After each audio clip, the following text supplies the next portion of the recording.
tan A 1/√3 तथा tan B equal to √3 हो तो दर्शाइए कि cos A cos B minus sin A sin B equal to 0.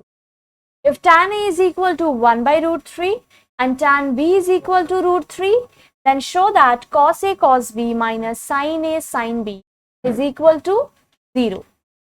अब देखिए, जैसे जैसे हम लोग आगे बढ़ेंगे सम्स थोड़ा थोड़ा और आपको ट्विस्ट करता चला जाएगा, थोड़ा डिफिकल्ट होता जाएगा। यहाँ पे देखिए क्या अलग दिख रहा है आपको, tan A का वैल्यू दिया हुआ है और tan B का भी वैल्यू दिया हुआ है और शो करना है cos A cos B minus sin A sin B। अब देखिए, ये तो हमें पता ही है कि A एंगल के लिए जो हमारा P और B होता है और B एंगल के लिए जो P और B होता है वो क्या होता है, डिफरेंट होता है ना, चेंज होता है। तो अब देखिए क्या करेंगे, पहले क्या करेंगे, दो ऑप्शन है। पहला आप फॉर एंगल A करके HPB निकालेंगे, ठीक है, और फिर फॉर एंगल B करके आप HPB का वैल्यू फाइंड आउट करेंगे, ठीक है। या तो फिर आप क्या करोगे, एक ट्रायंगल बना लोगे, एक ट्रायंगल बनाएंगे हम लोग, उसका तीनों साइड्स का वैल्यू पहले निकाल लेंगे और जैसे ही ये तीनों वैल्यू हमारे पास आ जाएगा हम लोग क्या करेंगे, साइन ए कॉस बी जो भी है जो क्वेश्चन में दिया हुआ है ना प्रूव करने के लिए, cos A cos B sign A sine B सबका वैल्यू हम लोग बहुत इजीली फाइंड आउट कर सकते हैं, ठीक है। तो हमारा काम क्या है, सबसे पहले ये जो ट्राइंगल है वो बनाते हैं और उसका तीनों साइड्स का वैल्यू निकालते हैं, ठीक है। तो चलिए स्टार्ट करते हैं। ये हमारा पहले डायग्राम बनेगा,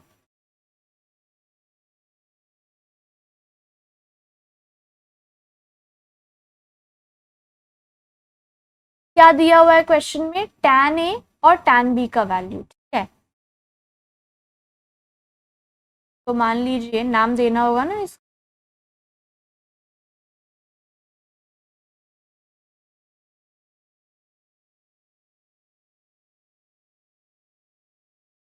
और C ये हमारा परपेंडिकुलर है कि क्लियर दिख रहा है। पहले अब जो गिवन है वो लिख लेते हैं। Given tan A is equal to कितना दिया हुआ है, 1/√3 और tan B दिया हुआ है हमें क्वेश्चन में √3। जो दिया हुआ है पहले वो लिखना इंपॉर्टेंट है ना, क्योंकि उसी के थ्रू तो हम लोग आगे का वैल्यू निकालेंगे।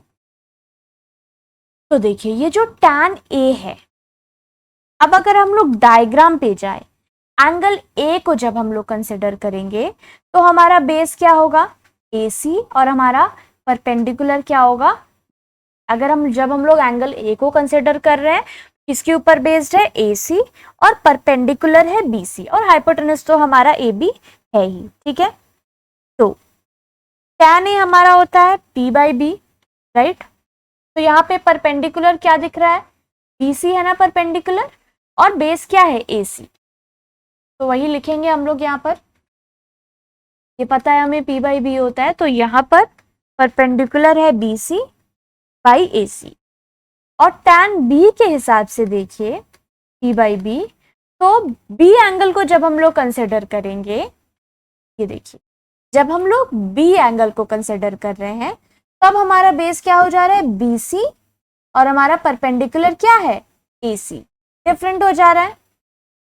तो ये हो जाएगा परपेंडिकुलर AC, बेस क्या है, BC, जब हम लोग B एंगल को कंसिडर कर रहे हैं।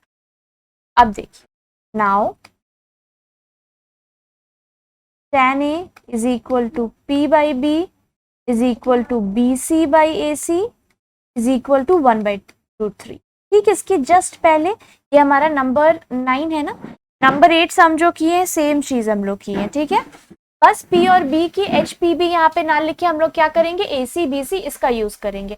इससे क्या होगा, ये जो हमारा डायग्राम हमने बनाया है ट्रायंगल का, हमारे पास तीनों जो है साइड्स का वैल्यू आ जाएगा, और जैसे ही वो आएगा हम लोग किसी भी ट्रिग्नोमेट्रिक रेशियो का वैल्यू निकाल सकते हैं, चाहे साइन दे कॉस दे कुछ भी दे हम लोग निकाल सकते हैं, राइट।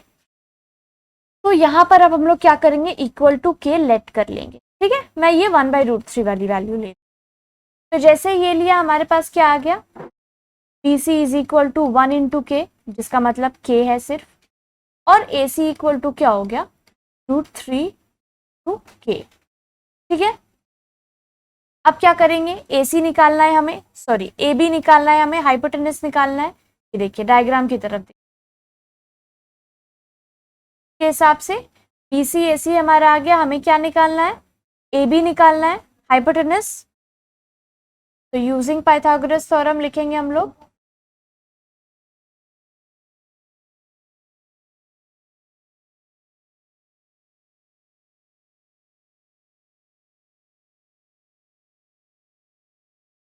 क्या होता है, h square is equal to square plus B. ठीक है, h हमारा यहाँ पे क्या है, AB। ये हो गया हमारे पास, इसको लिख सकते हैं लोग AB का होल प्लस BC का। ठीक है, अब पुट कर देंगे वैल्यू, AB का वैल्यू तो हमें नहीं पता है, तो ये ऐसा ही रहेगा, AB का होल स्क्वायर लिख देंगे और AC BC की जगह वैल्यू पुट कर देंगे। AC का वैल्यू यहाँ पे निकाला था हमने √3k का होल स्क्वायर प्लस BC है k का होल स्क्वायर। यहाँ क्या हो गया, AB का whole square is equal to क्या आ रहा है, √3 का जब हम लोग स्क्वायर करेंगे क्या आएगा, 3, k का square k square plus k square. AB whole square is equal to 3 + 1 यानी कि 4k square. Therefore AB is equal to क्या हो जाएगा, √4k स्क्वायर, जो कि कितना आएगा 2k। 4 का स्क्वायर रूट क्या होगा, 2k स्क्वायर का। तो ये देखिए AB का भी वैल्यू हमारे पास आ गया है। अब देखिए फिर से हम लोग यहाँ पे डायग्राम बना लेंगे या फिर आप ऊपर से कॉपी कर लेंगे।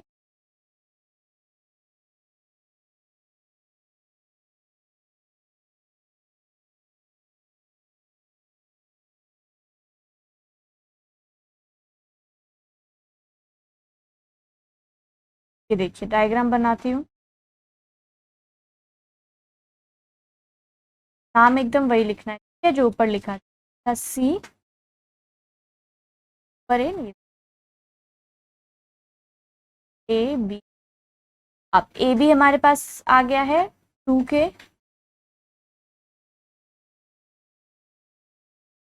2k। ठीक है, और क्या निकाला है हमने ऊपर, AC is equal to √3k, BC is equal to k है, k और AC है √3। ठीक है, अब देखिए तीनों साइड हमारे पास आ चुका है। अब जो हमें फाइंड आउट करने को कहा गया है वो निकालें। क्या है, क्वेश्चन की तरफ वापस जाते हैं। क्या कहा गया है, cos A cos B minus sin A sin B। cos A cos B minus sin A sin B, मतलब कि हमें किस किस का वैल्यू निकालना है, cos A cos B sin A sin B, right. अब देखिए हमें पता है cos A कितना होता है, B/H होता है ना। अलग अलग पहले हम लोग cos A cos B sin A sin B निकाल लें। तो जब हम लोग cos A करेंगे तो cos A हमें पता है B/H होता है। तो देखिए जब हम लोग A एंगल को कंसिडर करेंगे हमारा बेस क्या हो जाएगा, AC और हाइपोटेनस है AB। तो वैल्यू पुट करेंगे, AC का वैल्यू कितना है √3k और AB कितना है 2k। तो k कैंसिल आउट हो गया, बचा क्या √3/2। cos A निकल आया हमारा। अब सेम जब हम लोग cos B निकालेंगे तो ये तो B/H ही होगा, बट एंगल B के लिए हमारा बेस क्या हो जाएगा, ये देखिए BC और हाइपोटेनस तो AB ही रहेगा। तो BC हमारा क्या है K और AB का वैल्यू है 2k। k फिर से कैंसिल आउट हो गया, बचा क्या 1/2। अब क्या निकालना है, साइन A। साइन A हमें पता है क्या होता है P/H, बट A एंगल के लिए कौन सा P है कौन सा H है चेक करते हैं। ये देखिए जब हम A एंगल को कंसिडर कर रहे हैं तो हमारा बेस क्या हो जा रहा है, ये जिसके ऊपर है ये AC और परपेंडिकुलर क्या हो रहा है BC, इसके ऊपर से यहाँ पर 90 डिग्री बन रहा है। ठीक है, तो देखिए जब हम साइन A निकालेंगे तो हमें क्या चाहिए, परपेंडिकुलर। परपेंडिकुलर क्या दिख रहा है BC, तो यहाँ लिखेंगे BC by AB, right. H तो AB है हमारा, BC का वैल्यू K, AB का value 2k। k cancel out, बचा क्या 1/2। अब लास्ट हमारा क्या बच गया, साइन बी निकालना है हमें। साइन बी क्या होगा, वही पी बाई एच। तो देखते हैं बी एंगल जब हम लोग कंसिडर करेंगे, ये रहा हमारा बी एंगल। इसके लिए हमारा बेस क्या है, बीसी, और परपेंडिकुलर क्या हो जाएगा, एसी। तो यहाँ क्या लिखेंगे, एसी बाई ए बी। अब AC का वैल्यू क्या है यहाँ पर हमारे पास, AC देखिए √3 के, तो यहाँ पे लिखेंगे √3 के, और AB तो 2 के है हमारा, तो के कैंसिल आउट हो गया, बचा क्या, √3/2। अब देखिए सबका वैल्यू हमने निकाल लिया है। अब ये जो हमारा क्वेश्चन में था cos A cos B minus sin A sin B, इसका वैल्यू निकाल, यहाँ लिखेंगे now cos A cos B minus sin A sin B, put करेंगे। cos A का वैल्यू क्या निकाला है हमने, ये देखिए √3/2, यहाँ लिखेंगे √3/2 इंटू cos B हमने क्या निकाला है, ये देखिए 1/2, तो यहाँ लिखेंगे 1/2 माइनस sin A क्या निकाला है, 1/2, और sin B क्या हो गया, √3/2। क्लियर दिख रहा है, दोनों को माइनस करेंगे क्या आएगा, 0 आएगा, है ना। √3/4 माइनस √3/4 इक्वल टू क्या, 0। यही शो करना था। क्वेश्चन की तरफ आइए, क्वेश्चन क्या था, cos A cos B minus sin A sin B is equal to 0।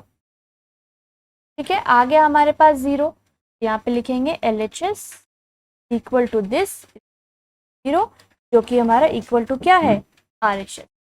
तो LHS is equal to RHS, यही प्रूव करना था। तो हमारा क्या है,